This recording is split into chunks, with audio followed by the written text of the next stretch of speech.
Inquiry in History Social Science, an overview for secondary school administrators. This video is made possible with support from the California Department of Education as part of the Content, Literacy, Inquiry, and Citizenship Project, which provides professional learning and resources to help educators and school administrators successfully implement California's History Social Science framework, and was developed by the Sacramento County Office of Education. Welcome to this brief overview of an inquiry-based approach to History Social Science for administrators. I'm Frank Peasy, Director of History Social Science at the Sacramento County Office of Education. An inquiry-based approach is a key feature of California's History Social Science, or HSS, framework. Today, I will paint a picture of what inquiry looks like in the classroom and share some ideas that will help you create an environment on campus that welcomes and fosters inquiry across the disciplines. California's History Social Science framework, adopted by the State Board of Education in 2016, signals 4 key shifts in HSS instruction. Those 4 shifts are content, literacy, inquiry, and citizenship. To help teachers remember these, we use the acronym CLIC, or CLIC. These shifts all work together to create a comprehensive study of history social science, as shown in this circular graphic. We'll briefly examine each of these shifts and then dive deeper into inquiry. Throughout the framework, educators are advised to work with their students to interact with the content in a way beyond the memorization of facts. Not just learn more content, but rather learn more about the content. Gone is the day when students are expected to simply learn and memorize names and dates. According to California's HSS framework, students should learn the content in the context of the times and identify themes and concepts that help them relate their learning to the current world. When you think of the term literacy, many people immediately think of learning how to read. And while that is a fundamental skill that is necessary to access content, the HSS framework expands that definition to include disciplinary literacy and media literacy. For HSS, that means that we must help students to put themselves in the role of an historian, or economist, or political scientist when studying content. By considering these specific points of view, students can come to better understand and appreciate content and concepts. Interacting with historical documents, both primary and secondary sources, is integral to a complete study of history. To foster media literacy, we must help students consider the sources of these documents and determine which are reliable and which are not. Media literacy is a skill that is not only cross-disciplinary, but one that students will use in college, in their careers, and in their daily lives.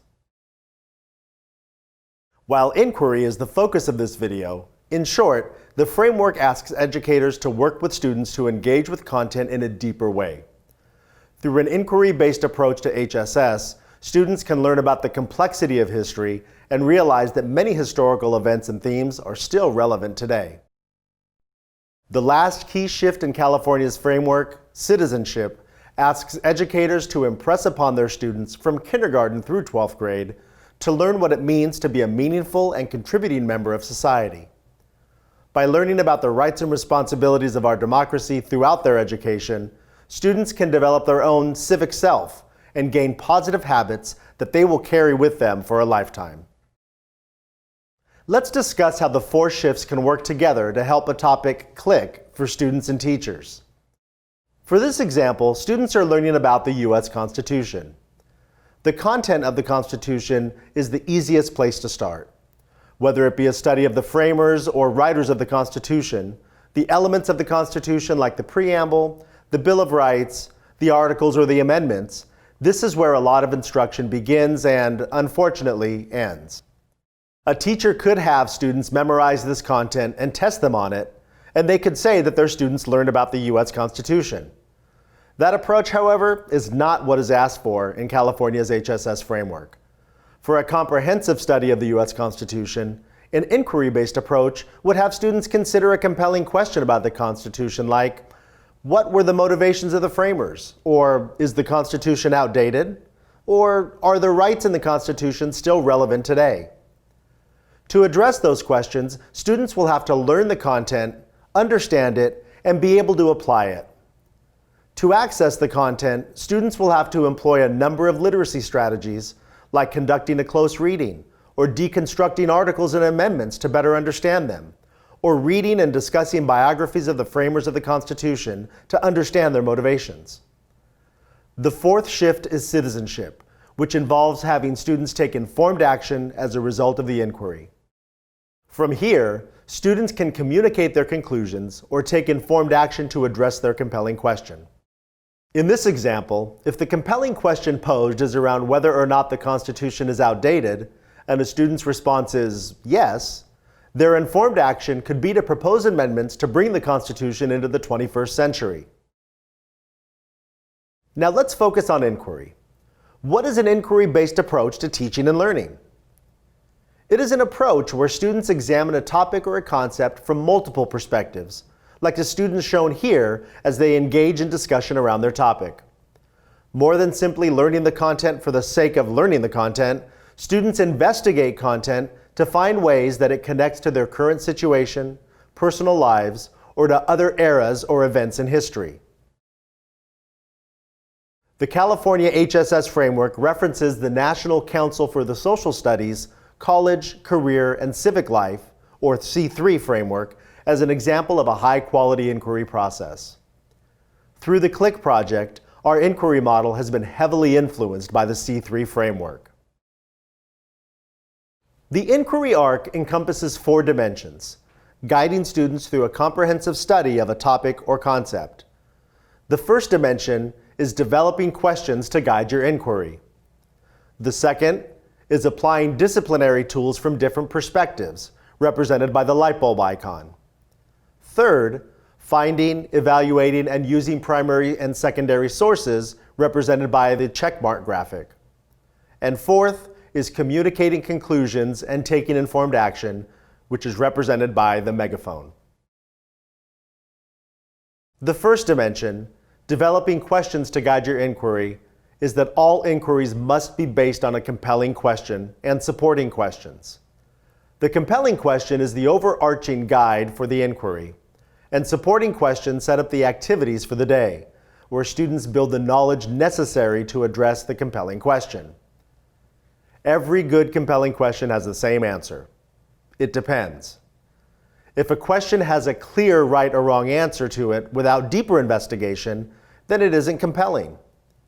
For the inquiry process to be engaging and drive a deeper investigation of the topic or content, students should have to wrestle with the compelling question. In the secondary classroom, a compelling question is critical to a comprehensive inquiry. For example, asking students to consider the question, "What were the outcomes of the American Civil Rights Movement of the 1960s?"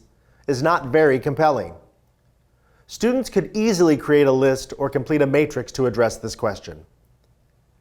In an inquiry-based approach, the question for students to consider for this topic would be, was the American Civil Rights Movement of the 1960s a success? That question is not as easily answered. To successfully address this question, students must study the topic from a variety of different perspectives.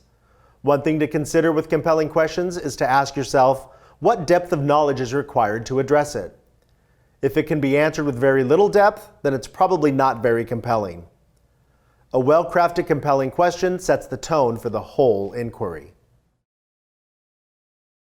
Next, students use various disciplinary tools to investigate their topic through a variety of lenses.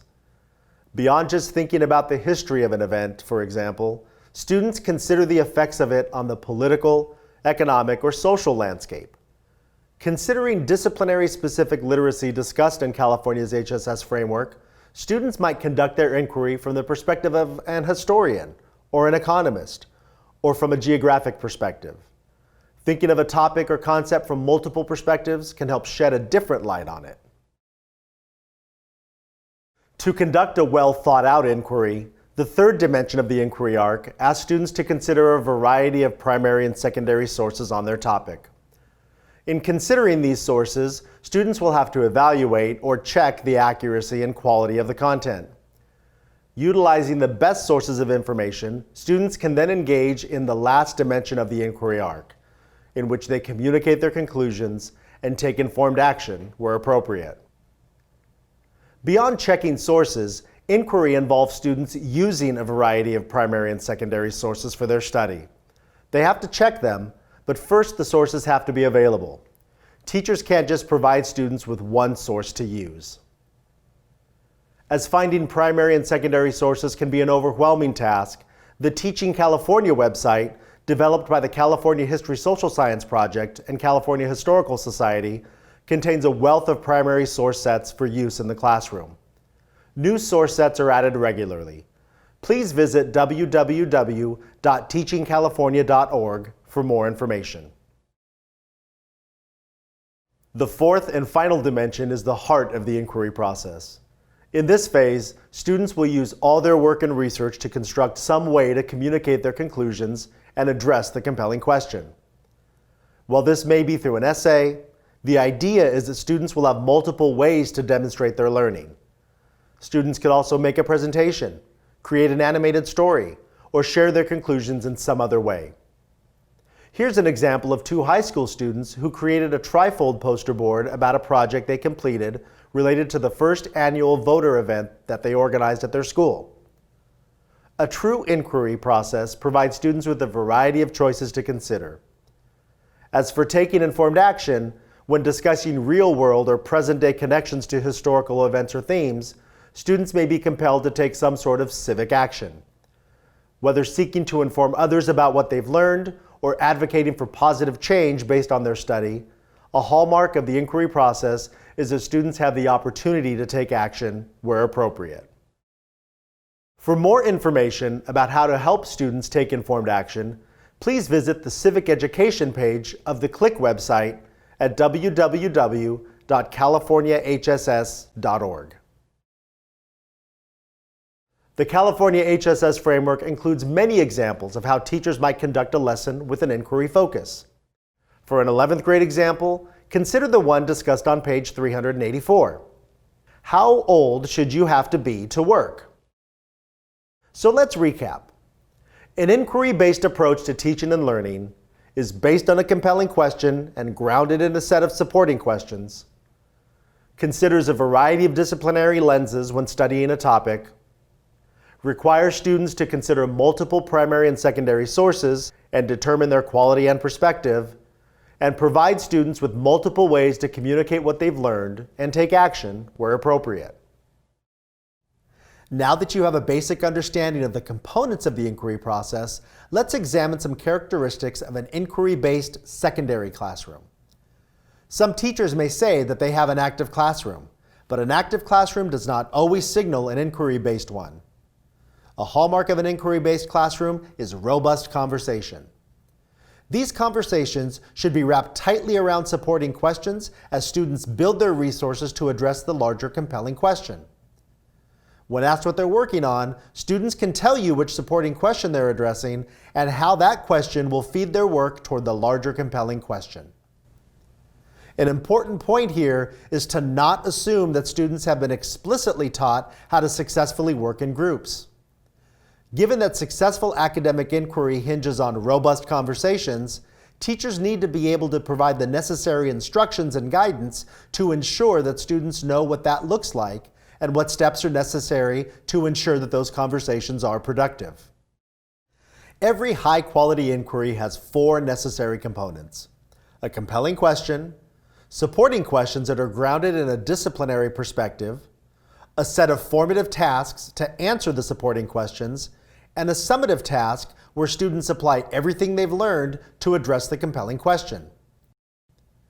Using a cross-disciplinary approach to inquiry will give students a broader perspective on the topic or concept and is highly recommended in the HSS framework.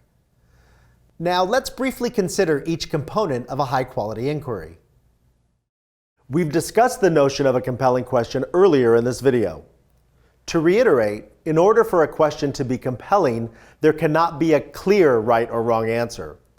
For a question to be really compelling, students have to wrestle with it and consider information from a variety of sources to come up with their own response to it. Compelling questions shouldn't immediately lead students to a particular answer. Their work through supporting questions and sources will do that. Remember, the answer to every good compelling question is, it depends. Students may initially have their answer to a compelling question, but a high-quality inquiry process with an authentic, comprehensive investigation of resources can help students clarify or challenge their initial thoughts. When students have a knee-jerk response or answer to a compelling question, that can provide opportunities to discuss the role that bias plays in academia. For example, if the compelling question is, "What does it mean to be an American?" students may walk into the classroom with a clear idea of what being American means to them. Rather than discouraging students from forming their own opinions, have students acknowledge those early opinions and identify where those opinions come from. Not ignoring students' preconceived notions, begin with a discussion of how they were formed and influenced. This also provides opportunities for students to reflect on how their ideas or opinions evolve over the course of the lesson or unit, and can prompt a larger discussion about the importance of being open to new ideas and information. Supporting questions are the specific right or wrong answer questions that students need to consider in order to address the compelling question. These questions are the subject of the formative tasks that students will complete throughout the inquiry. To respond to a supporting question, students can create lists, complete a matrix or other graphic organizer, or other specific tasks.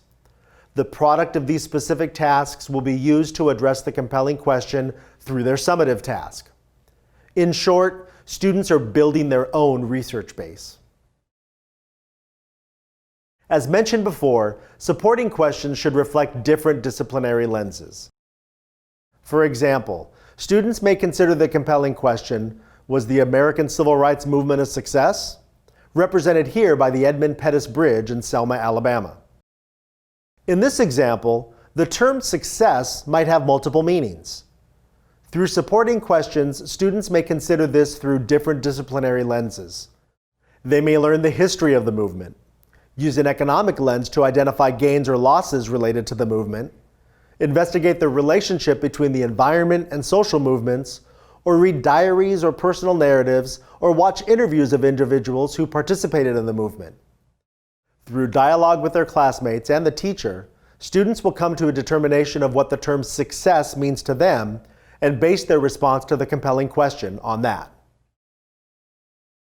Formative tasks are the specific activities that students will complete to address the supporting questions.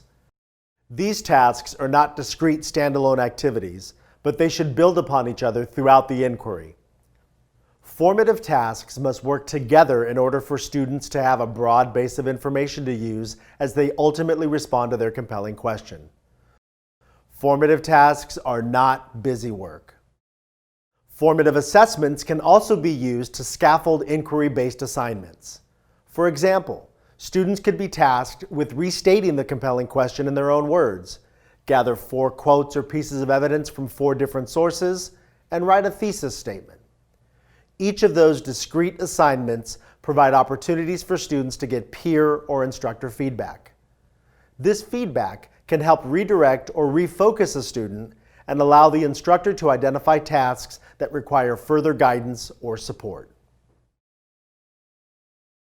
Using all of the resources created and knowledge gained while working through their formative tasks, students create a well-thought-out response to their compelling question. Thinking back to the previous example of was the American Civil Rights Movement a success, students might have considered success through economic gains, historic rights gained or lost, or other gains or losses to a community. To address the compelling question, an individual student will gauge which of these is most relevant to them as they decide whether or not it was a success. To show what they know, their summative task might be to create a poster or a video or some other means, including writing an essay, to communicate their conclusions. Another hallmark of a quality inquiry process is that students have a choice in how they communicate their conclusions. Providing multiple options for students to learn about and demonstrate their knowledge on a topic or concept is a great way to ensure that all learners, English learners, students with disabilities, etc., can express themselves. Let's check out a video that demonstrates the hallmarks of an inquiry-based classroom in action. In this video, Martha Chacon students from Santa Monica High School are asked to develop a response to the question, which civic action is most appropriate and effective? In this inquiry, teams of students selected a topic that was of concern to them. In developing their response to the compelling question, they investigated and discussed many possible civic actions. Through dialogue and collaboration, students then identified which of the possible actions were most appropriate and effective, and then developed a plan to implement that action. In this segment, notice how students are working collaboratively, having conversations, and expressing their opinions. Also, the teacher in the room is more of a facilitator of the learning process rather than providing all of the information. Finally, in this segment, students take all that they've learned to present their findings and articulate their next steps. Now, some teachers may learn about an inquiry-based approach and think, this is just good project-based learning, right? And that's accurate. Project-based learning done well is an inquiry-based process. When I work with teachers on inquiry modules, I like to ask the question, to what end? If students are engaged in a set of activities or a project for its own sake, that's not really an inquiry-based approach. Just as the video emphasized, students were learning about the voting process and engaged in their work in an effort to make them more active in their community now and in the future. As an administrator, to what end is a key question to ask when looking for an inquiry-based approach to teaching and learning. History social science is the perfect fit for inquiry-driven instruction because learning from the past and applying principles and ideals to issues of today helps students become responsible, engaged citizens. While this is an example of a classroom that has clearly engaged in inquiry before, teachers who are less familiar with the inquiry process can begin to infuse many of these elements to foster a deeper investigation and understanding of the content. The important thing when it comes to inquiry is to start somewhere. If a teacher feels like they don't even know where to start with inquiry, encourage them to take small steps. As teachers engage in the process and build their capacity, they will become more comfortable with taking an inquiry-based and cross-curricular approach to teaching and learning. So now let's talk about some ideas to help you create a culture of inquiry at your site. As an instructional leader, the site administrator is crucial to ensuring that critical thinking and inquiry are front and center in the educational experience. Here's my top 10 list of tips or considerations for success, which will help you build a vibrant culture of inquiry among your staff and students. Idea number 1. The most important thing for your teachers and you as an administrator is to understand what the inquiry process looks like.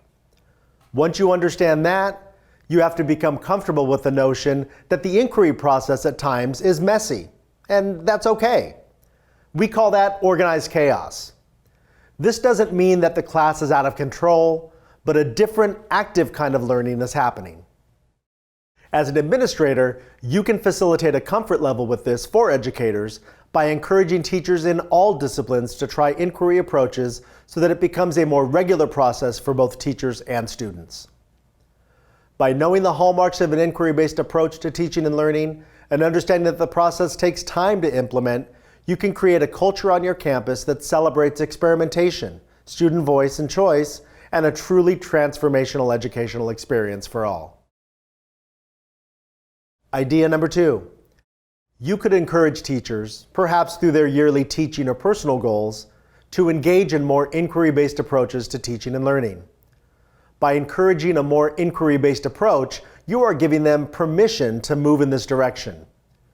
Employing an inquiry-based approach can be a challenging move, and many teachers will need specific supports beyond encouragement. Many of the tips presented here provide specific actions you can take to support your teachers. For example, we will discuss tips like arranging for specific professional development and inquiry, allowing teachers to collaborate across grade levels or disciplines, and visiting sites where high-quality inquiry is taking place. Number 3. Teachers and students should learn about the inquiry process and be allowed to practice it. Inquiry takes time, both to learn it and do it. Teachers need protected time for this important endeavor. They need the time and support to develop appropriate questions and scaffolds, as well as time to gather sources and make necessary modifications. dedicating time and resources to ensure that all staff understand what it means to adopt an inquiry approach, as well as time for students to actively practice inquiry in the classroom, will help to establish a culture of deep learning. Number 4, embrace the fact that an inquiry-based approach to teaching and learning can help raise academic achievement and test scores.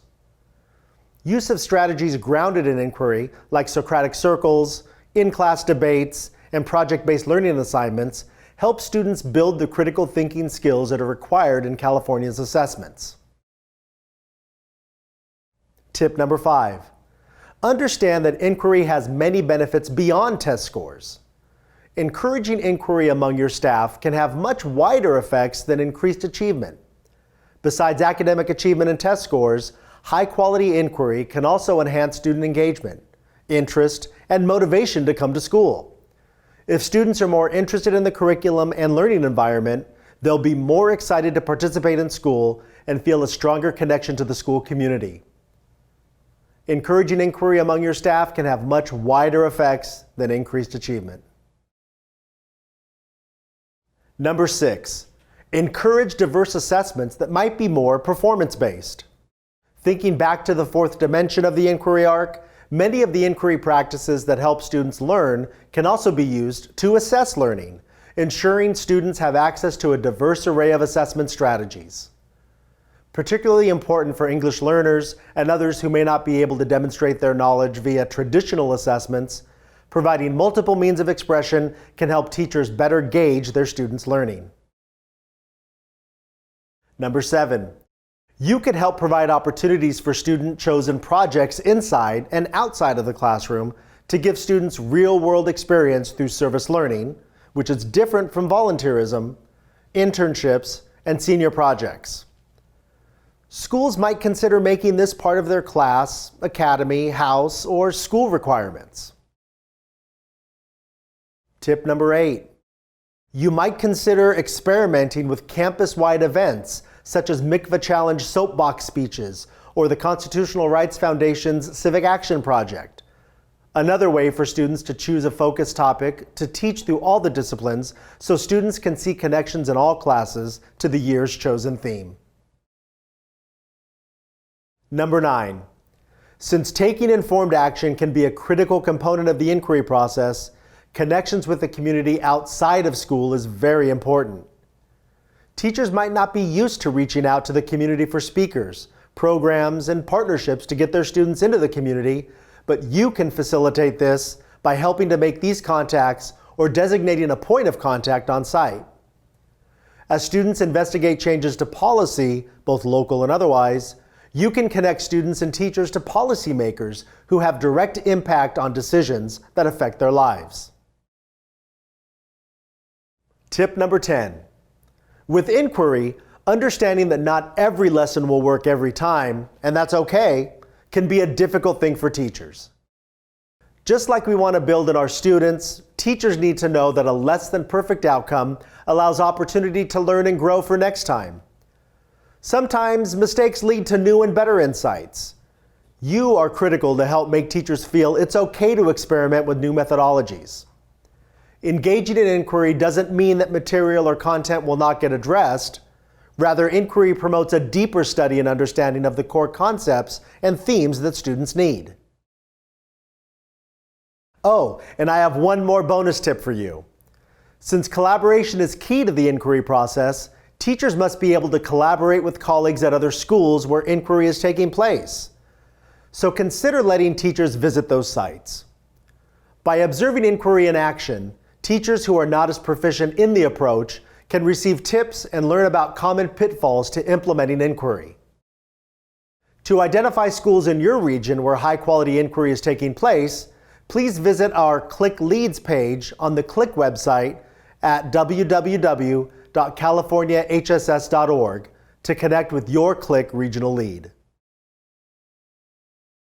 So let's recap my top 10 tips and considerations to create a culture of inquiry on your site. Number 1, understand what inquiry looks like. Number 2, provide professional development in inquiry approaches. 3, An inquiry-based approach can help raise academic achievement and test scores. Number 4, understand that inquiry has many benefits beyond test scores. Number 5, encourage diverse inquiry-based assessments. Number 6, encourage teachers to do more project-based learning. Number 7, help provide opportunities for student-chosen projects.